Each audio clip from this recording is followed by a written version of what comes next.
আজকে অ্যাকচুয়ালি আনুমানিক রাত ৯টার দিকে আমাদের কাছে তথ্য আসে যে এখান থেকে স্মেল পাওয়া যাচ্ছে, একটু পোড়া গন্ধ টাইপের পাওয়া যাচ্ছিল এবং অল্প অল্প করে ধোঁয়া দেখা যাচ্ছে।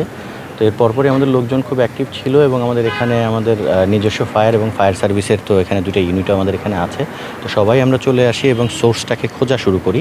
তো সোর্সটা আমরা খুঁজে গিয়ে দেখলাম যে অ্যাকচুয়ালি যে আমাদের যে ধোঁয়ার যে সোর্সটা ছিল এটা আমাদের গত বছর যে পুড়ে যাওয়া কুরিয়ার সেকশনটা আছে ওর ভিতরের স্তূপের ভিতরে অ্যাকচুয়ালি আজ থেকে আমাদের এই স্তূপগুলো সরানোর কাজ শুরু হয়েছিল।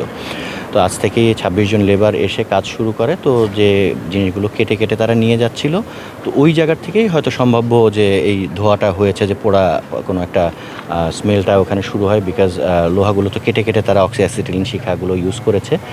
তো পরবর্তীতে আমরা গিয়ে যে ধোঁয়ার যে সোর্সটা পাই আমরা সেটাকে সম্পূর্ণভাবে নিয়ন্ত্রণ করা হয়। আর এখন আর কোনো নাই, পুরোপুরি পানি দিয়ে ওই জায়গাটা কভার করে দেওয়া হয়েছে এবং যে অংশগুলো ছিল ওদের যে কাজ করার যেই ইকুইপমেন্ট যেগুলো ছিল সেগুলো আমরা বের করে নিয়ে আসছি। তাহলে আপনি বলতে চান যে মানে ওটা কেটে সরিয়ে নেওয়ার যে আগুনের ফুলকি সেটা থেকে নাকি? সেটা লাইকলি এটাই আমাদের প্রিলিমিনারি ধারণা ওটাই, যে সেটা স্পষ্ট করেই তো বললাম যে আগুন তো না, আমাদের যে ধোঁয়াটা যেটা উঠেছে এই ধোঁয়াটার যে সোর্সটা হচ্ছিল যে, কারণ আজকে কাজ করেছে একটা জায়গায় যদি অক্সিঅ্যাসিটিলিন দিয়ে যদি কাজ করা হয় সে জায়গাটা তো এমনি উত্তপ্ত হয়ে থাকে, গরম হয়ে থাকে।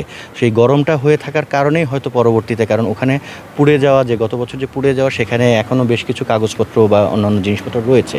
তো সেগুলো তো পোড়া কাগজ যেগুলো ধ্বংসস্তূপ হিসেবে যেগুলো ছিল, তো সেখান থেকেই হয়তো কোনো কারণে আস্তে আস্তে আস্তে আস্তে গিয়ে, কারণ তারা অ্যারাউন্ড 5:30টার দিকে কাজ করে চলে গিয়েছে। চলে যাওয়ার পরে তারপর আমরা মানে স্মেলটা পাওয়া শুরু করলাম হলো 9টার দিকে। তো এই 3-4 ঘন্টা এটা হয়তো ওই আস্তে আস্তে যে জিনিসগুলোকে স্তিমিতর থেকে আস্তে আস্তে বাড়ে সেরকমভাবে এটা হয়তো বেড়েছে।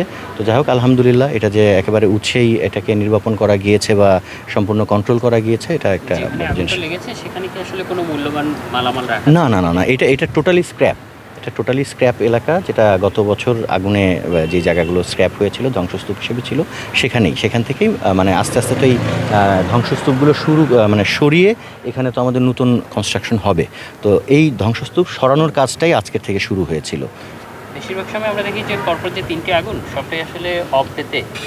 জি, এরকম কোনো সন্দেহ আপনাদের হচ্ছে কিনা? সন্দেহ তো আসলে উড়িয়ে দেওয়া যায় না। আমাদের তো গোয়েন্দা সংস্থারা তারা তো এগুলো নিয়ে কাজ করছে, আমরা তো অপারেশনাল ফিল্ডে আছি, আমরা তো আর এটা করতে পারবো না। যারা কাজ করার তারা নিশ্চয়ই এগুলো নিয়ে কাজ করছে।